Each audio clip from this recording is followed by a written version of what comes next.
Okay, it's the 17th of November. This is the White Creole Conversations project, New Ways of Thinking About Whiteness in a Caribbean Context. I'm Annalee, and I'm here today with Drew McKenzie, who is based in London. So Yes. Thank you for being here, Oh, Drew. pleasure. So can you tell me what your profession is and what your age is? I am 52. I'm acting in London at the moment. I studied accounting here in Barbados, got a bit bored, wanted to become an actor, as you do, and went off to the UK to become an actor. Okay. And can you say something about how you define yourself in terms of race and nationality? For me, I have always thought of myself as a Bajan. I haven't really thought of the colour. The colour aspect has never really come into play for me. I've always, if I'm ever asked, I'm a Bajan. It's a bit difficult in England because being there, when I say, if I write to audition for a job and I write that I am a Bajan, in the past there was a confusion. I went for an audition. I said I was a Bajan. I arrived and they thought they were going to see a black person because that's their perception of who a Bajan is. So since that happened, when I go for auditions or when I write on a CV if I'm applying for a job, if I say I'm a Bajan, I have to say I'm a white Bajan because I don't want that confusion anymore. So yes, that it seems that now living in the UK, I have to define myself by my colour, not only by my nationality. And is Creole a term that you would have ever used to No. define yourself? No. Okay. No. I have always thought of Creole as maybe St. Lucian. I've never thought of myself as anything other than a Bajan. And then, again, going through school, I never thought of myself as anything other than a Bajan.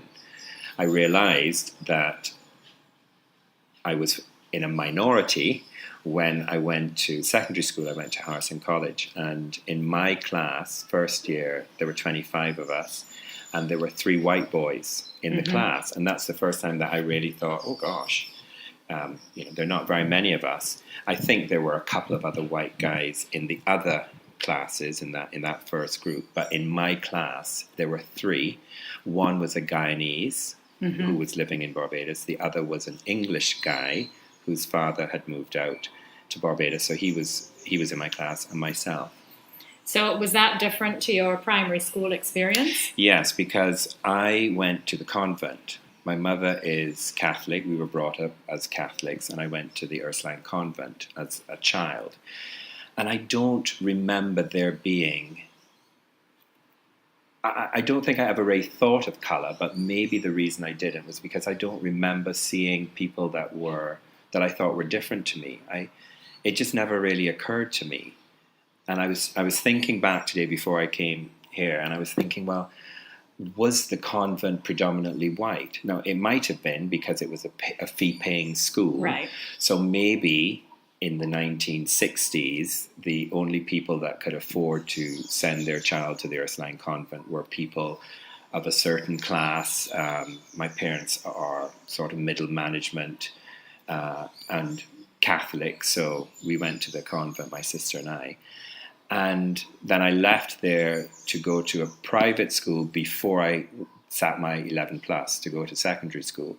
And again, my private school, that I was there for 2 years, again, you had to pay to go there.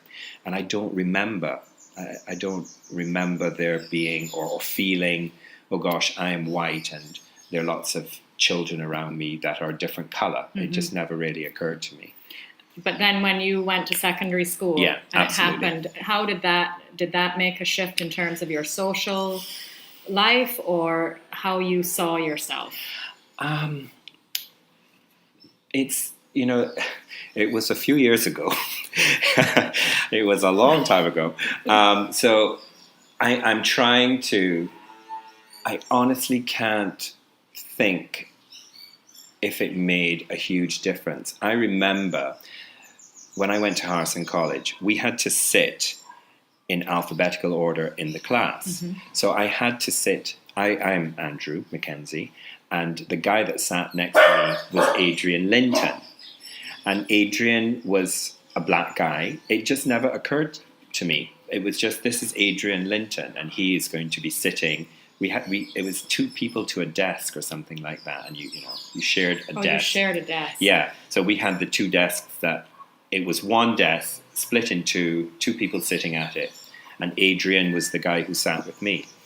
I think I went to Adrian's house once.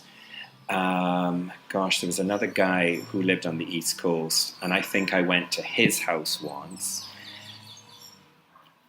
I think maybe as time went on, it became more, we became more distinct. I don't know. You mean there was less interaction as you went through the school? I think so, yeah. Because, and again, I think it was to do with what I was doing outside of school. These were school friends. So in school, these were friends at school, you chatted at school. But leaving school, we did other things. I used to swim with a swim club. So whoever was swimming in the swim club, those were also a group of friends that we swam with. Thinking back, there was a guy who was swimming with me.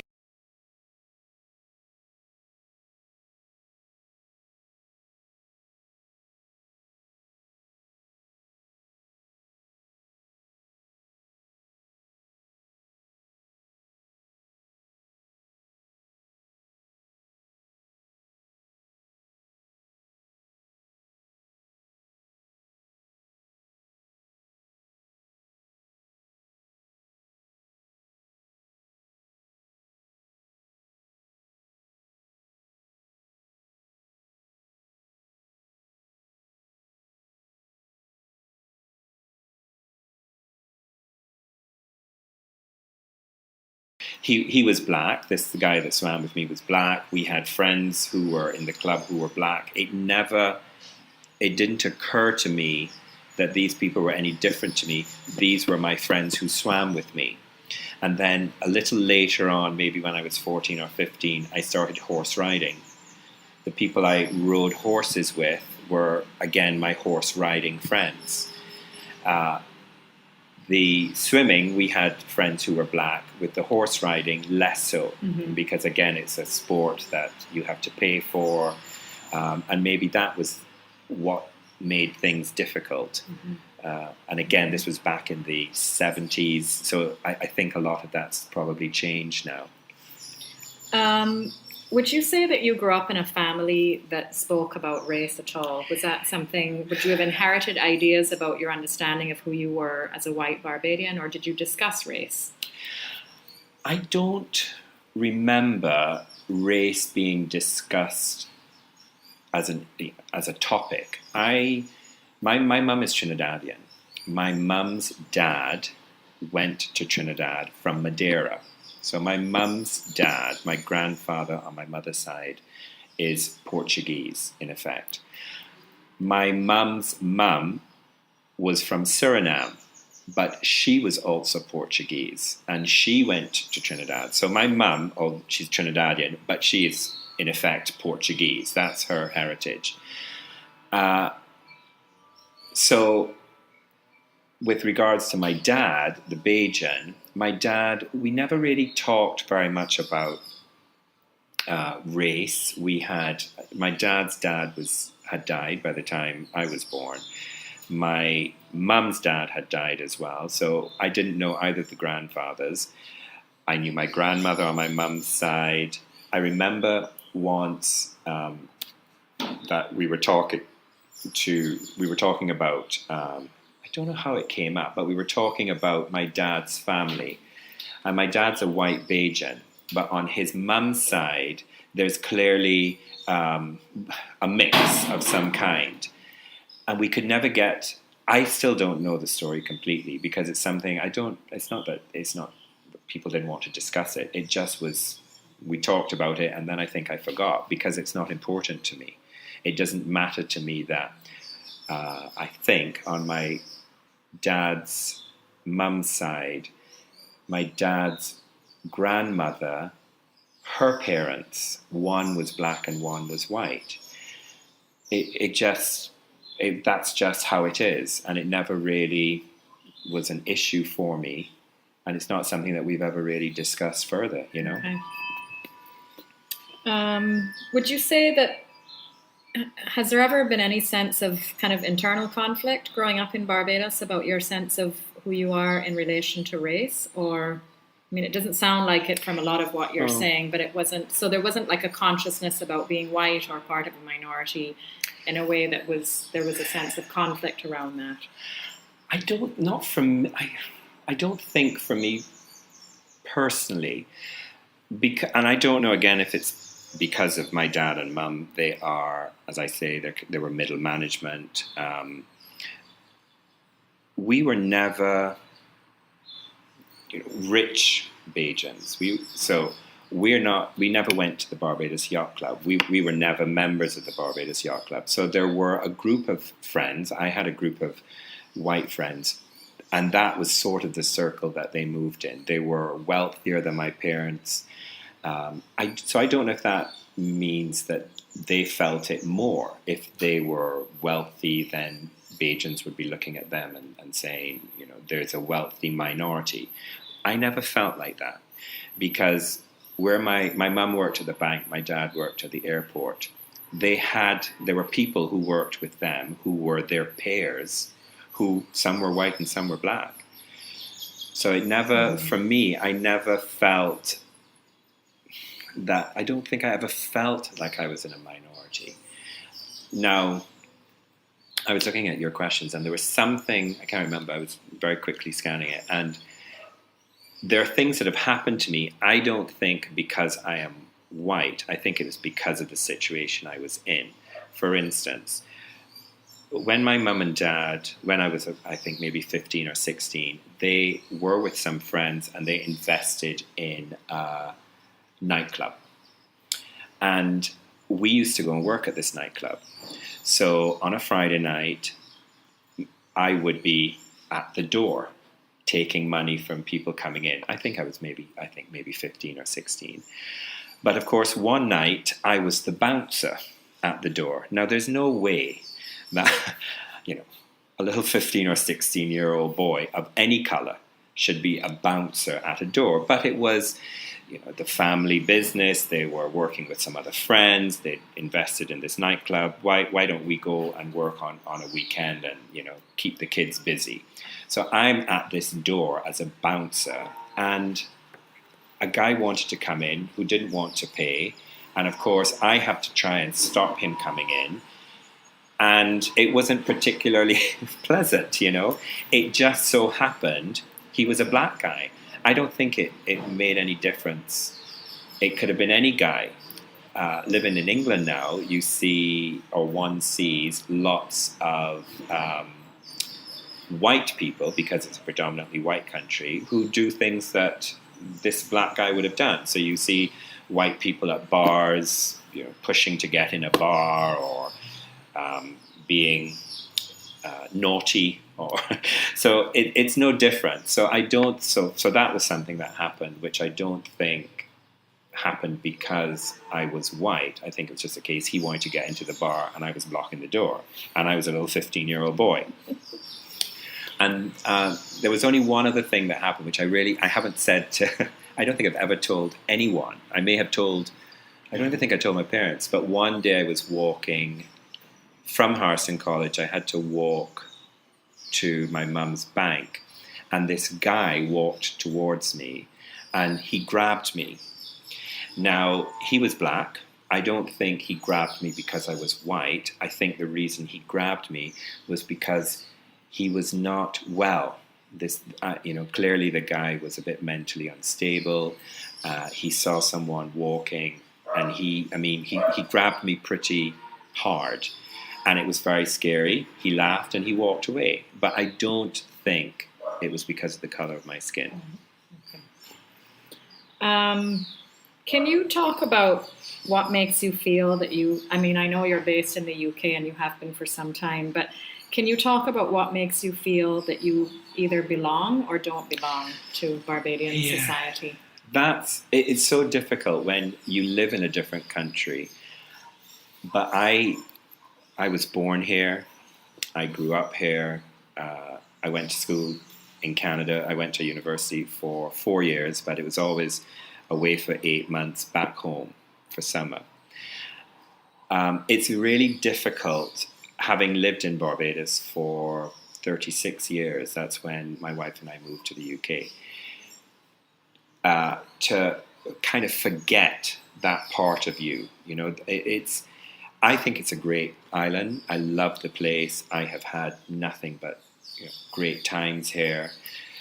And it's difficult because England is my home now. I live there, Nikki and I live there. Our home is there. We work there.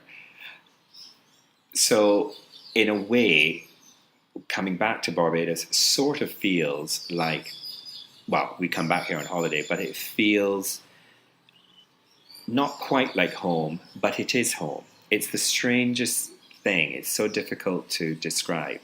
Normally when I'm here and I start talking to people, I don't speak like a Bajan, I don't think. But I do, because it's in me. So I start talking and they look at me and they talk a little while and then they go, "You're a Bajan?" And it's, yes, I am. "Oh, you're back on the island, yeah, you're having a good holiday," and that sort of thing. And there's something wonderful about that, feeling that you are welcome somewhere. And it's not, I know Bajans do that to visitors because it's a great island and they're very welcoming. But it's particularly nice for me when people are nice because I'm a Bajan and I'm back home. And I never feel that they're being nice to me, again, because of the colour of my skin. I feel they are nice to me because I'm a Bajan and I'm home. So that's difficult because then when we go back to England, which is our home, we're leaving our other home, So, yeah. But is there something specific when you're here that makes you, so you feel welcomed, but is there an experience or a place, or is there anything that makes you feel Barbadian? Annalee, sometimes you try to define, there's this thing in England recently, they're trying to define Britishness, and it's so difficult. It's difficult to define what is a Bajan, what is a Barbadian. It's an accumulation of things, I think. It is my history. It's got to be. It's got to be the fact that my dad was born here. His dad was born here. His dad was born here. I mean, we have gone back, and I think one of the family members did a trace, and I think the first McKenzie that was on the island was in 18 something. We've been here for a long time. And it's growing up in a place and knowing that you travel on this road and it leads to here. You see these people, you know these people are family friends, you've known them forever. Oh, you see another face. Well, you know who they are because you've seen them, you've grown up with them, you went to school with them. You may not be great friends, but you know who they are. So there's a real sense of familiarity. And I think that has a lot to do with how one defines who one is. I mean, I recognize the language. I went to see a show the other night. I went to the theatre, and it was a show. They were doing sketches. I think it was based on writings, I think from Bajans. I think it's particularly Bajan writings. And I was with a group of friends, and when they started speaking in very strong Bajan dialect, I could relate to what they were talking about. I knew what they were talking about. I could see those people in the way they were speaking. I have seen those people in my 36 years of living in Barbados. I've seen them in streets. I've seen them leaning out of a house somewhere. So there's a real, I think it's a real sense of pleasure. There's a sense of familiarity, comfort.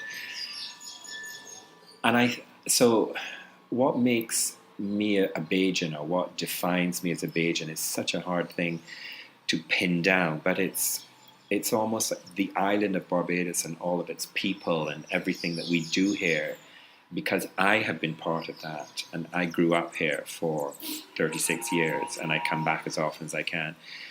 I can't get away from it, and that's what makes me a Bajan as well. So then, do you feel connected to the UK?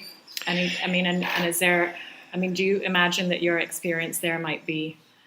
Do you feel connected because of whiteness at all? Funnily enough, in the UK, yes, I am now in the majority of the population, but in a lot of ways, not that I don't feel connected, but I feel that when I'm there, maybe I don't relax as I should, as I do here. I feel that I have to be a bit, not P's and Q's, but I feel like my brain is always working and being aware of what's going on and how I need to behave, because I feel I'm different. I have some friends in the UK, and they're clearly very different to me.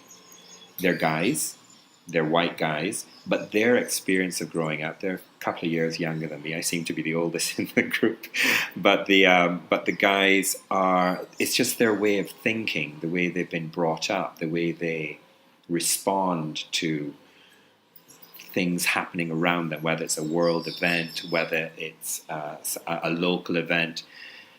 And I do feel that because I'm a Bajan, I respond in a certain way, probably a little bit too laid back, probably a little bit too just take it easy, everything will work out, don't panic, don't stress yourself, whereas they're not like that. So that again is something that it's difficult, We live in England is our home, but yet I do feel a pull back this way.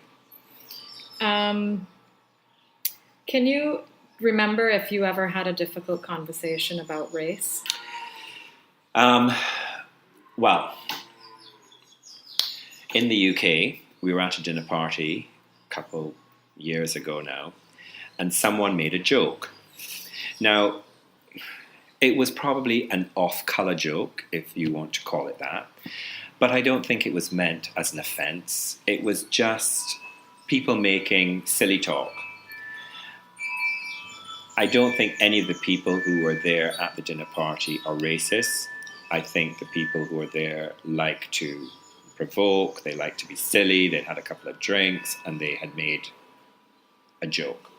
And one of the guys that was there was very, very offended. Very offended. He walked out of the room. He went to the kitchen. He didn't want to talk to anyone. And then when we left, I spoke to the group that we were with, and I said, he doesn't like that. He doesn't find that sort of thing funny. Now,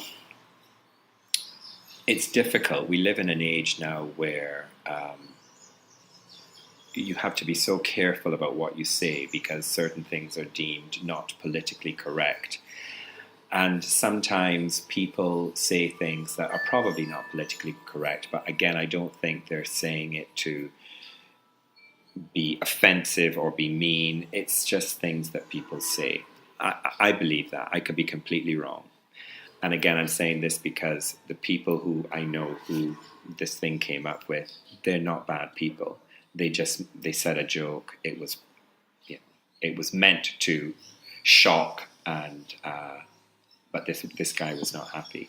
And we had to get in touch with the guy and say, look, we're really sorry if this has come up, and we will respect that you don't like that sort of thing, and we will try never again to do that in your presence.